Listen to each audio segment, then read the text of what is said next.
Libro de Apocalipsis, capítulo 5, desde el versículo 1 al 7. Leemos la santa palabra de Dios.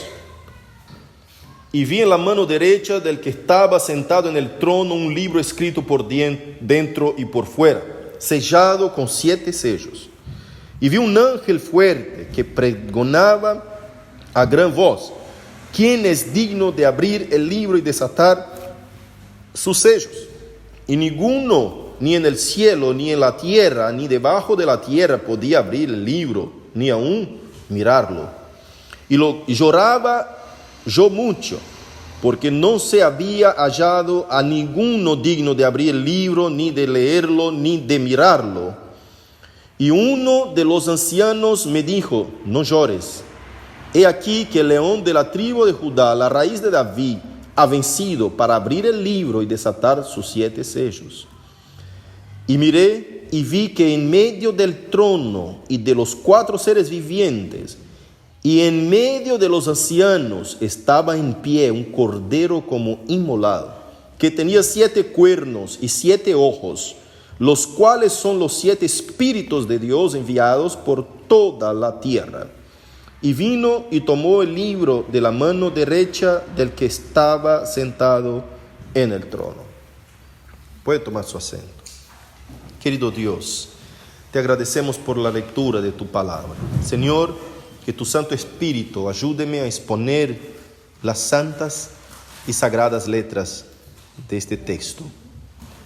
Que tú puedas aplicar el texto al corazón de tus hijos. Ministre sobre nosotros, para que cada uno comprenda tu santa palabra y el poder del Evangelio en sus corazones. En el nombre de Jesús, que nadie salga de acá hoy como ha entrado, Señor, sino que salga lleno de tu palabra, lleno de tu espíritu, y que salga, Señor, más aclarado, iluminado a través de la luz del Evangelio. En nombre de Jesucristo te pido, amén y amén, Señor. Amados hermanos, ese texto es maravilloso. Nosotros estamos estudiando el libro de Apocalipsis, y si vamos a hacer un resumen hasta ahora, ya estudiamos el capítulo 1, en donde Juan tiene una visión del Cristo glorificado. Juan tiene esta visión desde la isla de Pátimos, porque el capítulo 1 dice que oí atrás de mí una voz, y cuando miré, me volví para mirar quién hablaba conmigo. Vi uno que caminaba, paseaba entre los 7 candeleros y traía en su mano derecha 7 estrellas. Entonces vemos la primera visión en el capítulo 1. Se resume la visión de Juan, viendo y describe, empieza a describir la visión que tiene, cómo es ese que está caminando por entre los candeleros, y describe al Cristo glorificado. Capítulo 2 y 3, nosotros tenemos el mensaje de ese Cristo glorificado a las 7 iglesias en Asia. Ese Cristo habla a sus pastores y a su iglesia, es decir, habla, como siempre he dicho, que el número 7 nos trae un símbolo de totalidad y completitud en el libro de Apocalipsis, y si no también en toda la escritura. Nosotros podemos ver que ese mensaje de Cristo, de ese Cristo glorificado, visto por Juan en el capítulo 1, es entregado a toda la iglesia desde la primera hasta la última dispensación, es decir, desde el inicio de esta dispensación hasta el fin de esa misma dispensación, que es desde cuando vino el Señor por primera vez hasta cuando venga el Señor por segunda vez, y hasta después de cuando venga el Señor, es decir, después que venga el Señor, se va a cumplir, seguir cumpliendo la victoria de Cristo sobre los enemigos de la iglesia. Vino Cristo y va a seguir cumpliendo hasta el juicio final, hasta el gran trono blanco, hasta echar en el mar de fuego, en el gran lago de fuego, a los impíos y a los enemigos del Señor, al dragón, a la bestia, a las 2 bestias, y también a la muerte, que es el último enemigo a ser echado en el lago de fuego, a ser destruido. Vemos el capítulo 4, cuando el Señor dice a Juan: sube acá. Escucha una gran voz, y esa voz le dice: sube acá. Ahí Juan ya sube al cielo, si en espíritu, si en cuerpo transformado. Según los estudiosos dicen que su cuerpo quedó inerte en la tierra y subió en espíritu, es decir, el mismo Espíritu Santo, porque es un espíritu con la E mayúscula, simbolizando, significando que cuando en la escritura está con el espíritu con la E mayúscula, significa que el mismo Espíritu de Dios, no es el espíritu de hombre, sino que el Espíritu de Dios lo tomó y se lo llevó al cielo para revelar a él cosas tremendas. Y en ese mismo capítulo 4, que él ve al gran trono blanco, es decir, ve al gran trono de Dios. Y en ese trono, ya estudiamos eso en el capítulo 4, en el centro del trono, que es el centro del control del universo. Si usted ya ha escuchado o ha mirado algunas películas, esas ficticias, que hay un centro de control del universo en donde están los galácticos ahí guerreando por las galaxias o qué sé yo, el Orion y qué sé yo, un montón de otras cosas que hay en esas películas de ficción. Por ahí usted va a mirar a alguien que está en el control y quiere estar en el centro del control universal, ¿no? Y las batallas esas galaxiales son siempre por el control de ese centro universal. Pero acá lo que Juan está viendo no es ninguna película ficticia, sino que está viendo realmente, de hecho y de verdad, el centro del universo real, en donde está ahí en el trono uno sentado. Ese uno, y vas a ver y vas a notar usted que en todo el libro de Apocalipsis Juan no osa decir el nombre de quien está sentado. No se como digo, presume digno de hablar el nombre del Padre, del que está sentado en ese gran trono blanco, sino que él dice que que en ese gran trono blanco central está uno sentado, y ese uno sentado alrededor de él hay varios círculos. Imaginemos de esa manera el trono. El primer círculo, dice la palabra de Dios en el capítulo 4, que está rodeado por jaspe. Él ve las piedras preciosas, que sería jaspe. Ese jaspe, si usted va a estudiar profundamente, tenemos esas mismas piedras preciosas, el jaspe, la coralina y el arco iris, ¿no? Como en su aspecto de esmeralda, un verde translúcido.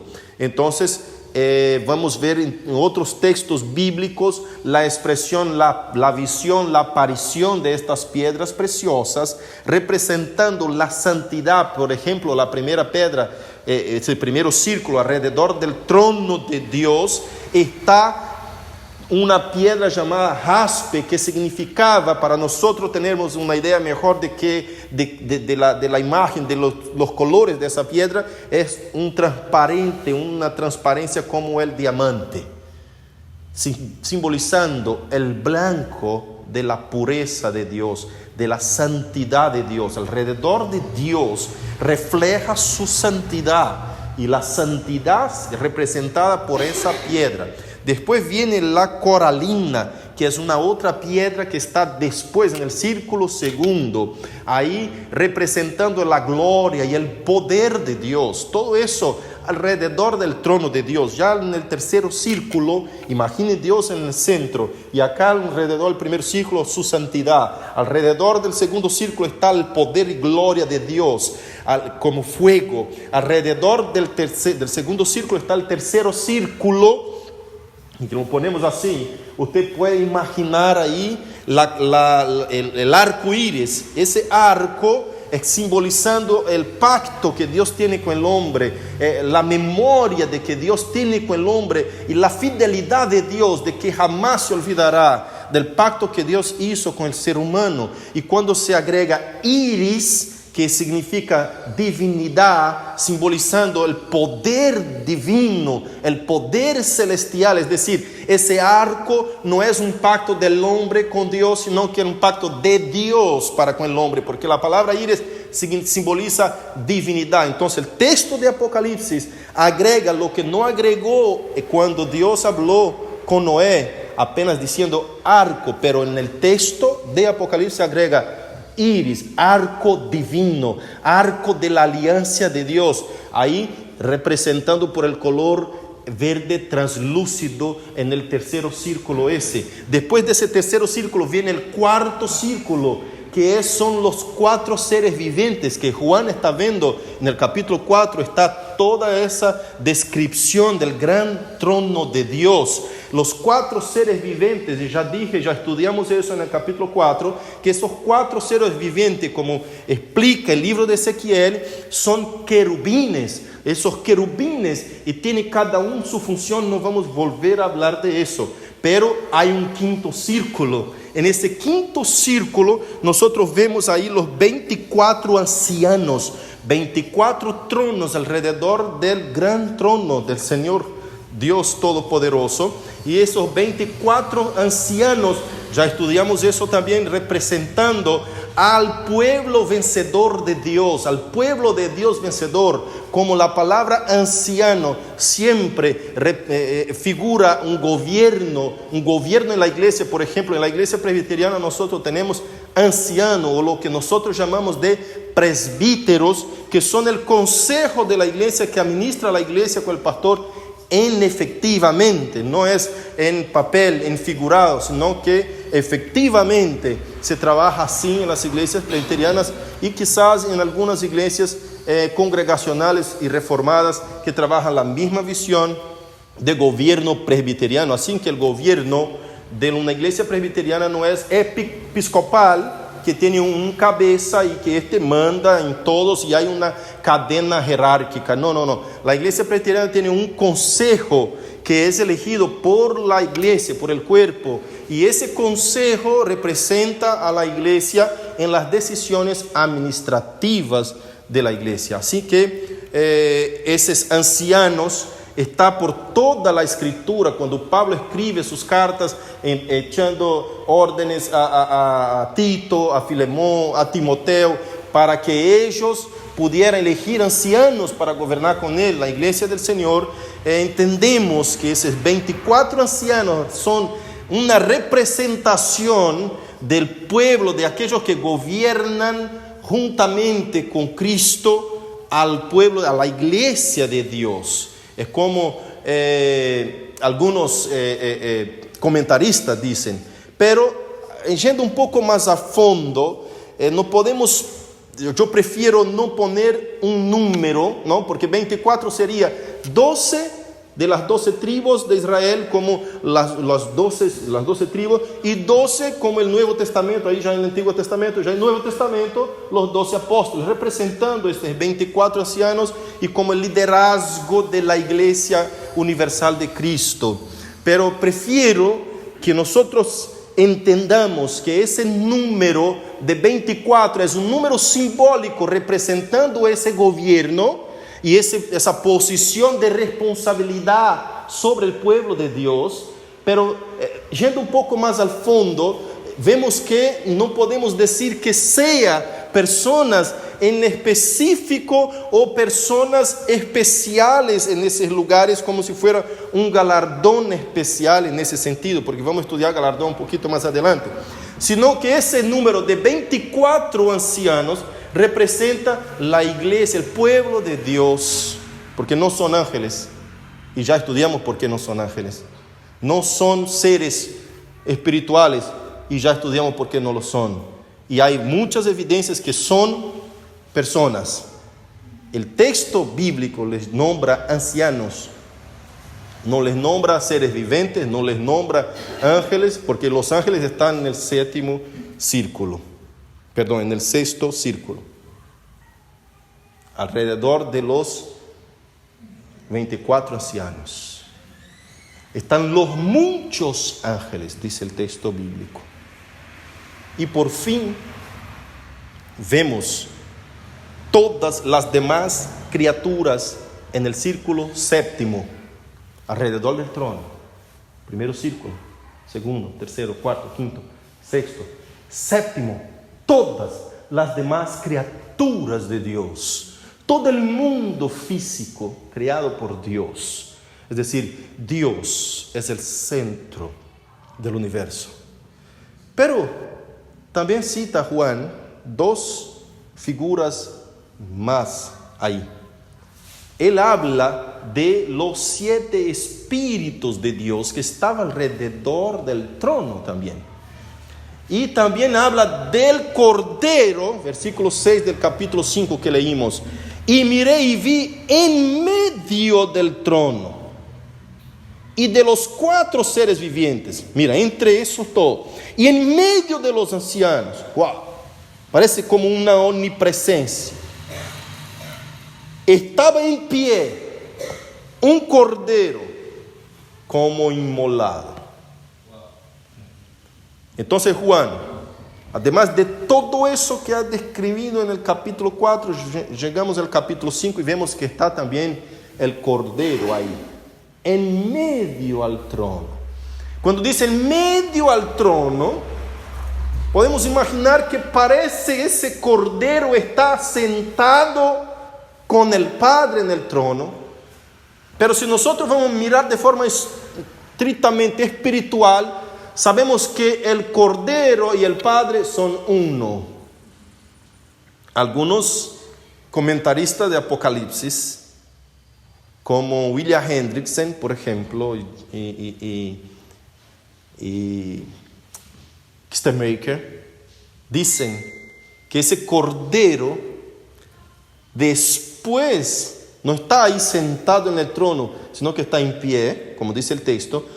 Después se acerca al trono, ¿no?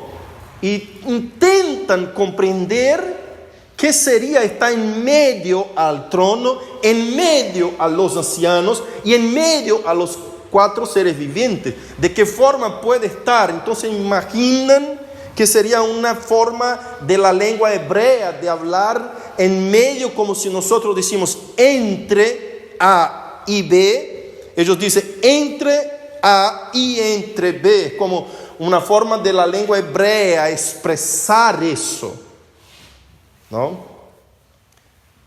Porque fue escrito en griego, pero por hebreos. Juan era judío.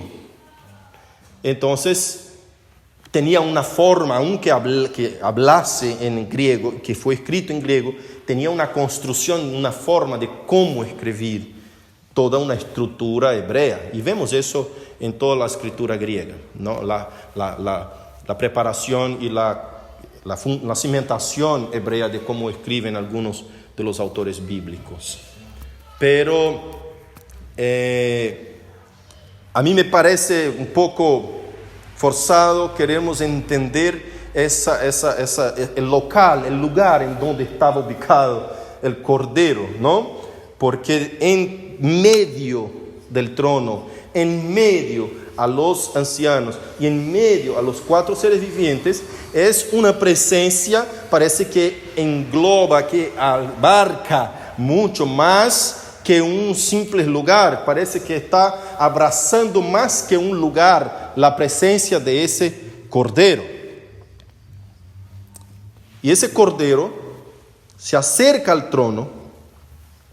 Si no, regresamos acá al versículo 7, que dice: y vino y tomó el libro de la mano derecha del que estaba sentado en el trono. Entonces está el Cordero tomando de la mano derecha del que estaba sentado sobre el trono, y hay una fuerza muy importante sobre la mano derecha. La mano derecha representa un símbolo de bendición o de justicia o de juicio. El gobierno de Dios, la bendición de Dios, la justicia de Dios está sobre la mano derecha. No sé si ustedes se recuerdan del capítulo 25 de Mateos, que dice que a las ovejas le traerá su mano derecha.